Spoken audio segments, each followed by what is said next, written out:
तब यहां पर महाराज विचार आया, बोले इस ग्रंथ का सबसे पहला अधिकारी यदि कोई होगा तो वो मेरा पुत्र होगा।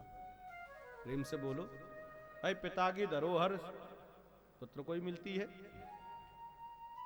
आप कितने भी उनके घर में आते जाते हों, आप कितना भी प्रेम करते हों, लेकिन पिता अपनी धरोहर अपने पुत्र को ही देता है। यहां पर श्री सुखदेव जी महाराज को याद किया गया, लेकिन श्री सुखदेव जी महाराज तो महाराज जंगल में जाकर तपस्या में लीन थे। आज श्री सुखदेव जी महाराज को कैसे जगाया जाए उनकी समाधि से, यह सबसे बड़ा प्रश्न खड़ा हो गया। श्री व्यास जी महाराज ने विचार किया, अपने 2 शिष्यों को बुलाया और जैसे तैसे 2 श्लोक रटाए। बोले इनको याद करो, ये याद करके सुनाओ। बच्चों ने याद किया और याद करने के बाद कहा, बोले तुम्हारी एक ड्यूटी है। बोले क्या? बोले जंगल में जाओ और जंगल में रोज इन 2 श्लोकों को गाना है। ये तुम्हारी ड्यूटी है। सुबह जाओगे और शाम को आओ, केवल इन 2 श्लोकों को गान करके आना है। केवल ये तुम्हारी ड्यूटी है। वो बच्चे चले गए और इन श्लोकों का वो गान करते हैं।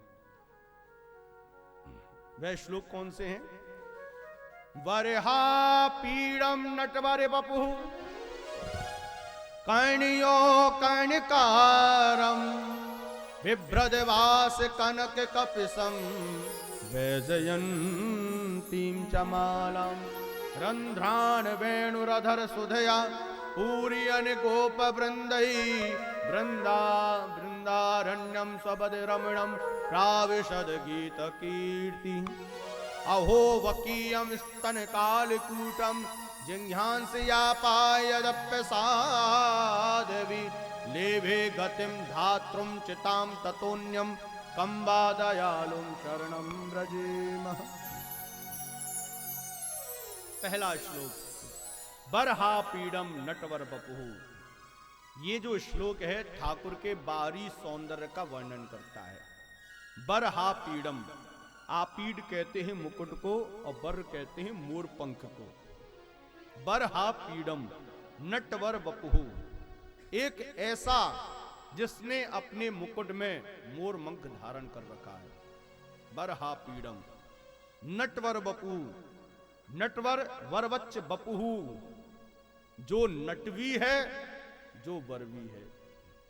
जब किसी गांव में कोई नट आ जाए, बंदर को लेके आ जाए या भालू को लेकर आ जाए, तो वह अपनी डिमडिमी बजाता है। जैसे ही डिमडिमी बजाता है महाराज, वह जो वृद्ध हैं 6-6 महीने से बुखार से पीड़ित हैं, वो भी उस डिमडिमी की आवाज को सुनकर, उसकी किलोल हरकत को सुनकर तुरंत महाराज अपने घर से बाहर आ जाते हैं। माताएं जो प्रातः उठकर महाराज आटा गूंद रही होती हैं, आटे से सने हाथों से ही बाहर आ जाती हैं। भैया कोई आया है, कोई नट आया है, अरे उसका खेल देखेंगे। उनके बच्चे जो हैं महाराज बिना नवे दुबे भी महाराज उस जादूगर के पीछे, उस नट के पीछे चल देते हैं। ये नट का प्रभाव होता है। बोले मेरे ठाकुर को नट की संज्ञा दी गई। कुंती बुआ भी कहती है नटो नाट्य धरो यथा। भैया तू तो नटवर है, तू तो नट है, तू तो जादूगर है। नट है महाराज, ठाकुर जी नट है। उसके हाथ में डिमडिमी होती है तो इसके हाथ में बांसुरी है महाराज। ये बांसुरी बजाता है, सबको मोहित कर लेता है। नटवर वरवच्च बपु, बांसुरी को बजाकर जब त्रिभंगी महाराज कुंज गलियों से भ्रमण करते हुए निकलते हैं, तो जितनी भी गोपिकाएं हैं जो भी काम कर रही होती हैं, सब कामों को छोड़कर कोई कालुका पर चढ़ जाती है, कोई अपने घर से बाहर निकलकर देखती रहती है, टकटकी लगाकर ठाकुर को देखती है और ठाकुर बांसुरी बजाता रहता है। और जब महाराज उसको खेल दिखाना होता है, क्या करता है? डिमडिमी बजाना बंद कर देता है। ठाकुर बांसुरी बजाना बंद कर देते हैं, अपने पैर को दूसरे पैर पर खड़े करके और बिल्कुल त्रिभंगी खड़े हो जाते हैं। उस समय गोपियों को ऐसा लगता है, बोले दुनिया में जितने भी दूल्हे हैं सब फीके, ये दूल्हा है महाराज एक नंबर का। पर बिल्कुल दूल्हे की तरह बिल्कुल सजे हुए खड़े हो जाते हैं, मानो भगवान श्री कृष्ण पुकार रहे हैं, अरे गोपियों मैं तैयार हूं ब्याह करने के लिए, तुम्हें करना तो आ जाओ। नटवर बपुहु, कर्णयो कर्णकारम, खेल दिखाते हैं, मनोरंजन करते हैं गोपियों। कर्णयो, कान में कर्णिका का पुष्प उड़ेल लेते हैं और जब वो चलते हैं तो एक झटका देते हैं गर्दन में, वह कर्णिका का जो पुष्प है वो ऊपर की तरफ जाता है और जैसे ही नीचे आता है तो कला दिखा रहे हैं, इस कान में ले लेते हैं, कला दिखा रहे हैं। कर्णयो कर्णकारम बिभ्रत वास कनक कपसम वैजयंतीम चामालम, सुंदर सुंदर हार पहन रखिए महाराज। बड़ा सुंदर आज जो है बाहरी सौंदर्यता का वर्णन इस श्लोक के माध्यम से ग्वाल जो शिष्यों ने किया। इस श्लोक का गान किया, वहां श्री सुखदेव जी महाराज के नेत्र खुल गए। ओहो, इतना सुंदर, इतना सुंदर, जो अपने शीश पर मोर मुकुट धारण करता है, जो दूल्हे की तरह लगता है। हाँ, क्या बात है महाराज, ऐसे सुंदर महापुरुष के तो मुझको भी दर्शन करने चाहिए। तुरंत खड़े हो गए, लेकिन अंदर से आवाज आई, आप वैरागी हो और बाहरी सौंदर्यता पर वैरागी लोग रिश्ते नहीं है। मां तुरंत नीचे बैठ गए, बोले हाँ भाई ये सत्य बात है, और बैठ के तुरंत भजन में लग गए। लेकिन इतने में ही दूसरा श्लोक गान किया। अहो वकीयम स्तन कालकूटम जिंघांसी आपायद प्रसाद्भि लेभे गतिम धातृम चिताम ततोन्यम कंबा दयालुम शरणम ब्रजेम। ये दूसरा श्लोक बाहरी सौंदर्यता का नहीं है, बोले अंदर की सौंदर्यता का है। बोले मेरे ठाकुर बड़े दयालु हैं, आप ऊपर से सुंदर हो, ध्यान से सुनना, आप ऊपर से सुंदर हो लेकिन जबान से गाली निकालते हो तो आपकी सुंदरता रहेगी महाराज? है तो बहुत सुंदर, लेकिन जब ये बोलता है राम राम राम, कितना कटु बोलता है? बाहर से आप कितने सुंदर हो ये बात इंपॉर्टेंट नहीं है, आप अंदर से कितने सुंदर हो, आप अंदर से कैसे हो। तो यहाँ पर दूसरा श्लोक अंदर की सुंदरता को बता। अहो वकीयम, बोले भैया पूतना आई थी, अहो वकीयम, बकासुर की बहन, अहो वकीयम स्तन कालकूटम, स्तनों पर विष का लेपन करके आई थी। स्तन कालकूटम जिंघां से आपा यद्यप साध्वी, साध्वी बन के आई थी, सुंदर बन के आई थी। लेभे गतिम धातृम चिताम ततोन्यम कंबा दयालुम शरणम। क्या वह जानता नहीं था ये पूतना है? क्या वह जानता नहीं था कि ये राक्षसी है? सब जानता था। उसको सदगति भी प्रदान करी, और मैं सदगति में भी क्या दिया? बोले इतना दयालु, इतना दयालु, जिस गद्दी पर यशोदा माँ को बैठने का अधिकार था उस गद्दी पर राक्षसी पूतना को बैठा दी। इतना दयालु महाराज। कोई आपके घर में आग लगाए और तुम भाई का सम्मान करो, अभी ऐसा क्या? कोई आपको जहर पिलाने के लिए आया है, ले भाई जहर पी ले, जबकि तुम जानते हो कि ये जहर पिला रहा है, फिर भी आप उसको माला पहना, वाह भाई तो जैसा आदमी मैंने नहीं देखा, तो मुझे जहर पिला रहा है। लेकिन ठाकुर है महाराज, जानते हैं कि ये जहर पिला रही है, उसके बावजूद भी उसको प्रणाम कर रहे हैं, उसको सम्मान दे रहे हैं। इससे बड़ा दयालु और कोई नहीं हो सकता है। मार खाने के बाद में जो माफ कर दे, उससे बड़ा दयालु कौन होगा महाराज? प्रेम से बोलो। श्री सुखदेव जी महाराज खड़े हो गए, शिष्यों से कहा भैया और सुनाओ, और सुनाओ, और सुनाओ। शिष्य कहने लगे दो ही आम है, बस दो ही, बस इतना सा ही उनका स्वरूप है। तब यहां पर महाराज कहा, बोले उनका स्वरूप तो बहुत है, ये जो दो श्लोक निकले हैं ना, वो एक समुद्र से निकले हैं। बोले समुद्र में कितने श्लोक हैं? बोले ऐसे 18,000 श्लोक हैं। बोले क्या बात है, अरे उस समुद्र में तो मैं भी स्नान करना चाहूंगा। कहाँ है वो 18,000 रूपी वह समुद्र? बोले तुम्हारे पिताजी के पास है। ओहो, पिताजी के पास है, फिर तो कोई बात नहीं है महाराज। तुरंत श्री सुखदेव जी महाराज चल दिए। घर छोड़कर गए थे तपस्या करने के लिए, अब घर छोड़कर फिर पिता के पास जा रहे हैं एक कृति को प्राप्त करने के लिए। आज पुनः लौटकर घर आए हैं और पिताजी ने यह श्रीमद् भागवत महापुराण रूपी ये शब्द प्रदान किए। देखो भैया, कम से कम 7 बार सुनी थी श्री सुखदेव जी महाराज ने। पहली बार सुनी, बेटा याद हो गया? बोले नहीं। दोबारा सुनी, कुछ समझ में आया? हाँ हाँ थोड़ा थोड़ा हुआ। तीसरी बार सुनाया, हाँ कुछ, हाँ यहाँ कान से अंदर प्रवेश तो किया, कुछ आया। चौथी बार सुना, हाँ हाँ हाँ हाँ सुना, थोड़ा नीचे उतरा है। 5वीं बार, 6वीं बार, 7वीं बार, हाँ 7वीं बार जब वो पूरे रोम रोम में श्लोक फैल गए, उसके बाद में श्री सुखदेव जी कहते हैं, हाँ महाराज क्या बात है, आनंद आ गया, और सुनाओ, और सुनाओ, और सुनाओ। व्यास जी कहने लगे, भैया तो सुनाते सुनाते मैं यहीं मर जाऊंगा, है एक काम कर बेटा, यदि तुझे इसका आनंद चाहिए तो अब तू सुनकर मत ले, सुनाकर ले। प्रेम से बोलो, सुनकर मत ले। सुन लिया तूने जितना सुनना था, तेरे रोम रोम में एक एक श्लोक विद्यमान हो चुका है। अब इसका आनंद लेना है तो तू सुना कर ले। बोले नदी के दो किनारे होते हैं, चाहे आप उस किनारे से नहाओ तो ही वही आनंद आएगा, चाहे इस किनारे से नहाओ तो भी वही आनंद आएगा। ये भागवत एक नदी के समान है।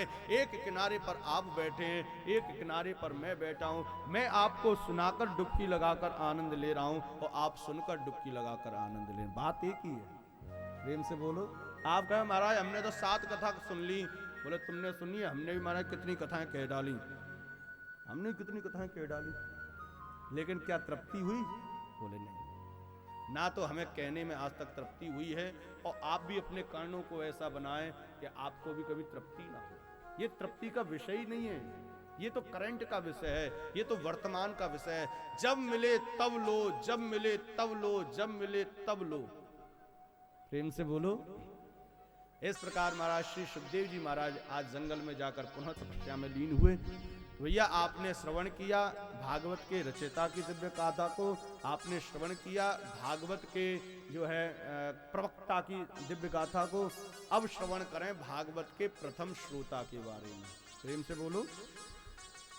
राजर्षि परीक्षित, जिसका जन्म हस्तिनापुर में हुआ महाराज, इनके जन्म की गाथा महाराज महाभारत से जुड़ी है। महाभारत का वह पक्ष जिसमें 11 अक्षौणी सेना पांडवों के साथ थी, कौरवों के साथ थी, 7 अक्षौणी सेना पांडवों के साथ थी। यह 18 अक्षौणी सेना युद्ध करती है, और इस युद्ध में 3 लोग केवल बचते हैं कौरवों में, कृतवर्मा, कृपाचार्य और अश्वत्थामा। 3 लोग, बाकी सब खत्म। एक दिन की बात है, अश्वत्थामा दुर्योधन के पास पहुंचता है। दुर्योधन की जंघा को भीम ने तोड़ दिया और उससे कहता है, बोले भैया तू मुझको पहले ही बता देता है, तू मुझे अपनी सेना का सेनापति बना देता ना, तो आज तेरी ये हालत ना होती, आज तेरी ये हालत ना होती। क्या चाहता है बता? बोले आज भी मेरी केवल अंतिम इच्छा यही है कि मेरे नेत्र बंद हो, उससे पहले 5 पांडवों का सिर मेरे सामने हो। बोले मैं तेरी इस इच्छा को पूर्ण कर सकता हूं। हे विप्र तू क्या कर सकता है? बोले कर सकता हूं, क्योंकि मेरे पिता स्वयं द्रोणाचार्य, उन्होंने ही तो पांडवों को बाण चलाना सिखाया है, और मैं उनका पुत्र हूं, मैं ही ये कर सकता हूं। तो यहां पर महाराज आज अश्वत्थामा के तिलक कर दिया। अश्वत्थामा पहुंच गया। यहां पांडवों के कक्ष में पांडव नहीं सो रहे थे, 5 पांडवों के बालक सो रहे थे। 5 पांडवों के बालकों की निर्मम हत्या आज अश्वत्थामा ने कर दी। गर्दन को काट के एक बोरे में भरकर ले आया है। प्रातःकाल द्रौपदी आती है, रक्त की धारा कक्ष से निकल रही थी, मूर्छित होकर धरती पर गिर जाती है। आज पूछती है 5 पांडवों को, अरे पांडवों, अरे अर्जुन, तू कहता था कि मेरे बाणों से महाभारत पर विजय प्राप्त हुई है, क्या तेरे ही बाण थे महाभारत पर जो विजय प्राप्त हुई? अरे जो अपने बच्चों को नहीं बचा पाया, वो महाभारत पर विजय क्या प्राप्त करेगा? अरे भीम, तू कहता था कि मेरी गदा ने सैनिकों को मारा, मैं नहीं मानती। जो अपने बालकों की रक्षा नहीं कर पाया, वो गदा किस पर प्रहार कर सकती है? आज यकीन हो गया द्रौपदी को, ये महाभारत का जो युद्ध हुआ है, यदि किसी ने जीता है तो वो है भगवान श्री कृष्ण। प्रेम से बोलो। 5 पांडव आज निराश हो गए, 10 दिशाओं में फैल गए, जैसे तैसे अश्वत्थामा को पकड़ कर लेकर आए हैं। आज द्रौपदी के आंखों के सामने अश्वत्थामा को पटक दिया। तलवार निकालकर गर्दन काटने ही वाले थे कि द्रौपदी ने हाथ लगा लिया। द्रौपदी कहती है, मुच्यताम मुच्यताम मेषः ब्राह्मणो नितराम गुरु। छोड़ दो, छोड़ दो। बोले क्यों? बोले देखते नहीं,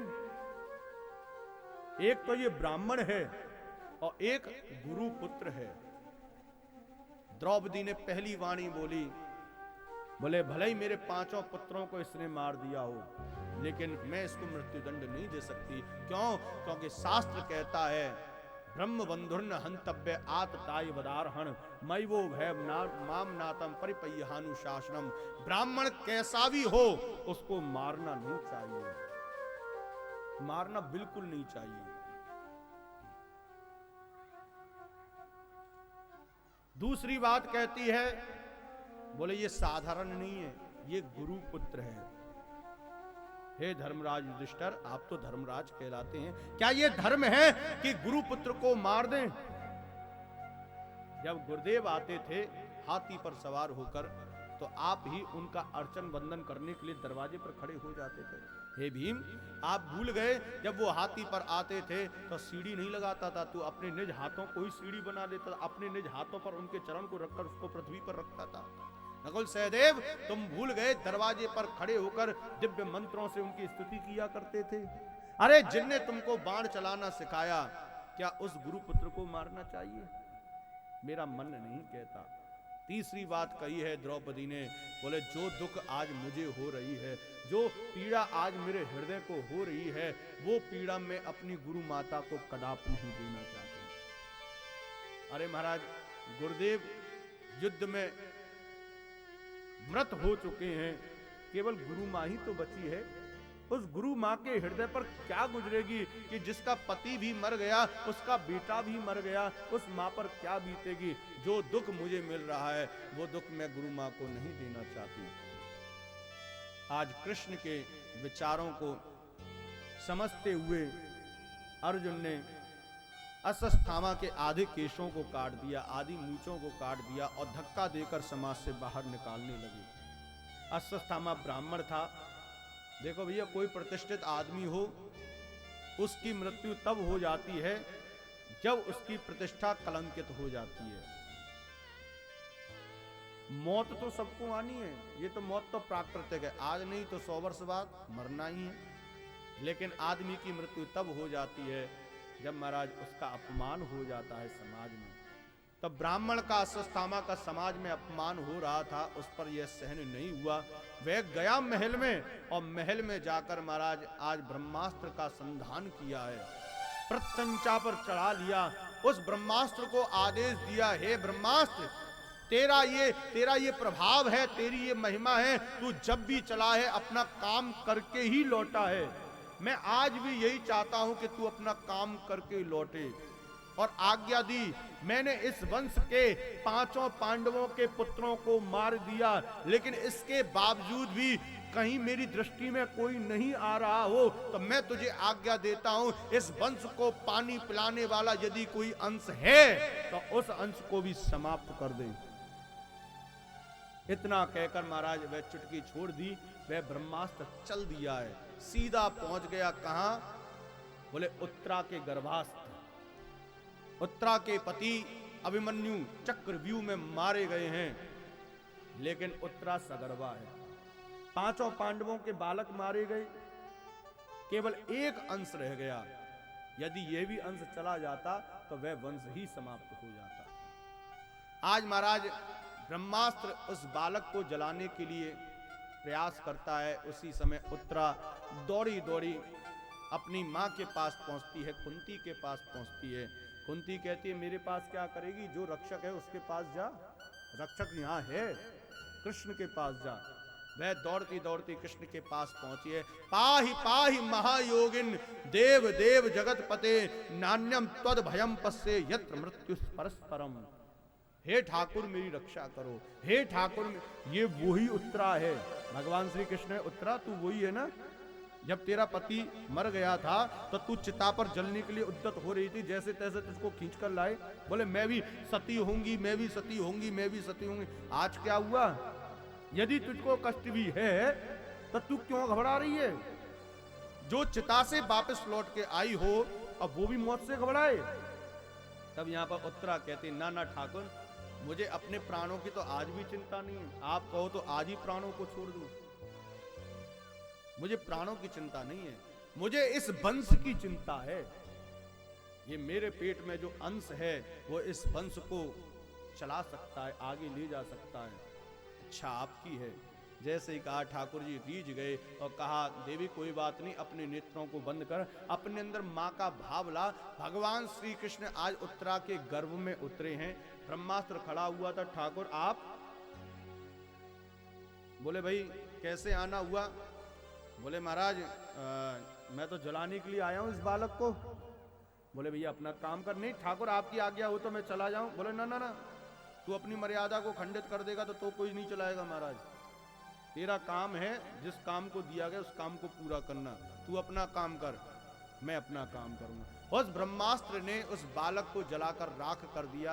ब्रह्मास्त्र ने प्रणाम किया, वहां से चल दिया और भगवान श्री कृष्ण ने गर्भ में रहकर अपने निज तेज से उस बालक को पुनः जीवित कर दिया। प्रेम से बोलो। वह बालक जीवित हो गया, बाहर निकल के आए हैं। आहा, किसी भक्त ने कह दिया हे ठाकुर हद हो गई महाराज, गर्भवास समम दुखम ना भूतो ना भविष्यति है। गर्भ में जो कष्ट होता है मां को गर्भास्थ के समय, वो पीड़ा मां पूरी जिंदगी में उसको प्राप्त नहीं होती। जो दुख उसको उस समय प्राप्त होता है, जो दर्द उसको प्राप्त होता है, और ये दर्द नरक के समान है। नरक में जैसे बालकों को दंड दिया जाता है, नरक में जैसे प्राणियों को दंड दिया जाता है, जो पीड़ा होती है वो पीड़ा मां को उस समय होती है। ये गर्भ को नरक की उपाधि दी गई है। लेकिन ठाकुर हद हो गई, आप नरक में चले गए। भगवान कहते हैं अरे यार तू भी कैसी बातों करता है, मुझे पुकारे तो सही कोई। अरे नरक में बैठा प्राणी भी यदि मुझको पुकार लेगा ना तो मैं नरक में जाने को भी तैयार हूं। पुकारे तो सही, एक बार पुकार तो सही। आज महाराज बाहर निकल के आए हैं और उत्तरा से कहे अब ठीक है? बोले हाँ महाराज बिल्कुल ठीक है। अच्छा अब तो मैं जाऊं, हस्तिनापुर मुझको द्वारकापुरी मुझको जाना है, मैं जाऊं। मां उत्तरा ने कहा महाराज आपको कौन रोक सकता है। जैसे ही जाने वाले तो तुरंत कुंती बुआ आ गई। ओहो, कुंती बुआ आई है और आज कुंती बुआ कहती है हे ठाकुर धन्य हो, अब आप जा रहे हैं, ये आपका जाने का समय है। बड़ी सुंदर महाराज, बड़ी मार्मिक यह दिव्य गाथा है। कुंती स्तुति। नमस्ते पुरुषं त्वाद्वं ईश्वरं प्रकृते परम अलक्षं सर्वभूतानां अंतर्बहिर्वस्थितं मायाजवनिकाच्छन्नम् अज्ञातोऽक्षजमव्यहम् नालक्षसे मूढदृशा नटो नाट्यधरो यथा तथा परमहंसानां मुनीनामेमलात्मनां भक्तियोग विधानार्थं कथं पश्येमि स्त्रियः कृष्णाय वासुदेवाय देवकी नंदनाय च नंदि गोपी कुमाराय गोविंदाय नमो नमः। नमः पंकज नाभाय नमः पंकज मालिनी नमः पंकज नेत्राय नमस्ते पंकजांग्रहे यथा ऋषिकेश खलेन देवकी कंसेन रुद्धातिथिरं शुचार्पिता विमोहचताहं चासहात्मजा विभो त्वयैव नाथेन मुहुर्विपदगणात् विपदा सन्तो न शश्वत तत्र तत्र जगद्गुरु विपदा सन्तु न शश्वत तत्र तत्र जगद्गुरु भवतो दर्शनम यतस्याद अपनर्भवा दर्शनम। यह बड़ी मार्मिक स्तुति है साहब। आज कुंती बुआ कहती है नमस्ते पुरुषम ताद्वम ईश्वरम प्रकृते परम। मैं आपको प्रणाम करती हूँ। किसको प्रणाम किया है? अपने भतीजे को नहीं किया। ईश्वरम प्रकृते परम, जो प्रकृति से परे है मैं उसको प्रणाम करती हूँ। नमस्ते पुरुषम त्वाद्यम ईश्वरम प्रकृते परम अलक्षम सर्वभूतानाम अंतर्बहिर्वस्थितम। मैं उनको प्रणाम करती हूँ जो अंदर भी है और बाहर भी है और उसके बावजूद भी अलक्ष्य है। सब जानते हैं वो अंदर भी है और बाहर भी है, लेकिन आज तो भी दिखाई नहीं देता है। अलक्षम सर्वभूतानाम अंतर्बहिर्वस्थितम। हे ठाकुर मैं आपको प्रणाम करती हूँ। अच्छा ये सब जानते हैं अंदर भी है बाहर भी है, फिर भी वो दिखाई नहीं देता, क्यों? बोले इसका कारण है माया। स्वयं कुंती बुआ कहती है स्थिति माया जवनी काछन्नम। हे ठाकुर मुझको इतना तो पता है कि आपकी माया के कारण हमको दिखाई नहीं देता। देखो हमारे आगे एक पर्दा पड़ा हुआ है, वो है माया का पर्दा। भगवान के आगे पर्दा पड़ा हुआ है और हमारे आगे भी पर्दा पड़ा हुआ है। दो पर्दे हैं, ऐसे समझें, दो पर्दे हैं। एक तो भगवान के आगे पर्दा है और एक हमारे आगे पर्दा है। जैसे कोई नववधू हो, मंदिर में जाए, नई नई शादी हुई हो, मंदिर में पहुंचे, उसने महाराज कमर तक का घूंघट लगा रखा हो, बगल में महाराज सास ससुर बड़े बुजुर्ग हों, दर्शन करने के लिए सब बड़े बुजुर्ग जितने भी सब ने दर्शन कर लिए ठाकुर जी के। उनके आगे पर्दा पड़ा हुआ था, लेकिन पुजारी ने उस पर्दे को हटा दिया। लेकिन उसके बावजूद भी महाराज सबको दर्शन हुए, लेकिन एक को दर्शन नहीं हुए। किसको? बोले पुत्र वधू को।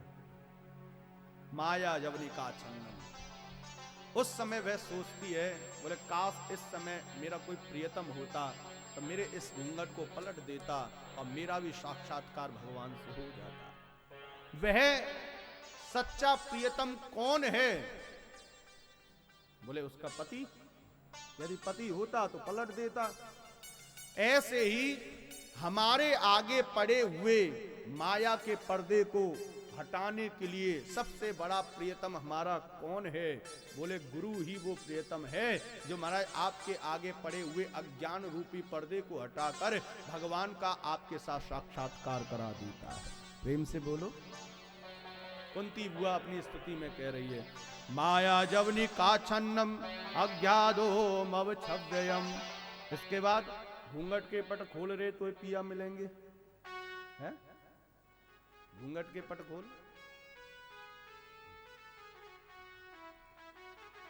जब घूंघट हट जाता है तभी तो हमारा दर्शन होते हैं। सो जान ही ताहे देह जनाई, जान ही तुम्हें है जाई। आज कुंती बुआ कहती हैं ना लक्ष्य से मूण दृशा नटो नाट धरो यथा। तुम दिखाई नहीं देते हो, तुम एक जादूगर की तरह हो। जब भी दिखाई देते हैं तो चौंक जाते हैं। किसी सद वस्तु को असद करके दिखा दिया जाए तो आदमी प्रभावित हो जाता है, होता है कि नहीं? जादूगर कोई कला दिखाए तो हम लोग चौंक जाते, ओ इसने ये ऐसे कैसे कर दिया। अच्छा आप लोग चौंक जाओगे, लेकिन उसके साथ में एक जमूरा होता है जो इन क्रियाओं में साथ देता है, वो नहीं चौंकता है। वो चौंकता है नहीं। आप कभी कोई खेल करने वाला हो तो दो जने आते हैं, एक उसका जमूड़ा होता है, एक वो होता है, सब चौंक जाते हैं ये इसने कैसे किया, लेकिन वो नहीं चौंकता। वो क्यों नहीं चौंकता? क्योंकि वो उसका जमूड़ा है।